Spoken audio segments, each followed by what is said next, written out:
invite the children of the congregation to come forward for the children's message.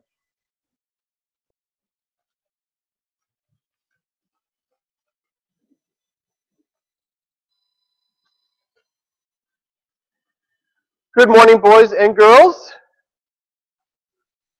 How many of you have ever had a bad day? Oh, okay. You're awfully young to be having bad days already, but it happens, huh? Just sometimes it doesn't go so well. Well, did you know that Pastor Fred has bad days too? It's true. And I'm betting, I don't know this, but I'm betting everyone behind me has bad days too. So, listen closely to our first lesson, and you're going to hear about a guy who had a really bad day, but you won't necessarily hear all the story around it. Elijah set up a sacrifice. This is the Old Testament. You know how they killed animals and sacrificed them to God? You've heard of this at least in Sunday school maybe? Well, that's what they did.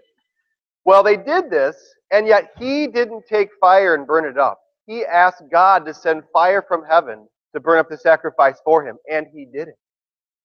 Fire came down from heaven, and all of God's people were standing around there, and they got all excited, and they cheered because it was really cool, and it showed that God was in charge. Who doesn't like to see that, right? And yet, do you know what happened the very next day? The king, actually the queen, said that she was going to kill him. And he was afraid. And he ran. And he was sad. Now, you might think, if God can call down fire from heaven, you think he can protect Elijah? Of course he can. But for some reason, he just thought, this is horrible. I don't know what to do. I'm just going to give up. And so God showed him his power one more time. And there were some pretty powerful things, but the place of God's power wasn't in the strong wind. It wasn't in an earthquake. It wasn't even in more fire. It was in a gentle whisper. God tries to teach us that our good days and bad days are going to come. And yet, the power of God isn't from miraculously fixing a car. It's not for miraculously healing someone necessarily. It's not for making all of your troubles at school go away. The power of God is in His Word.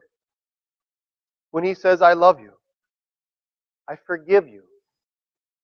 I'll never leave you. I'm going to take you to heaven. That's real power. And that's what He tries to teach us. Can you fold your hands?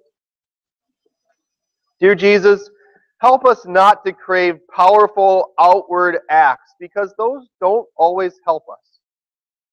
The only thing that we really need is your love and forgiveness.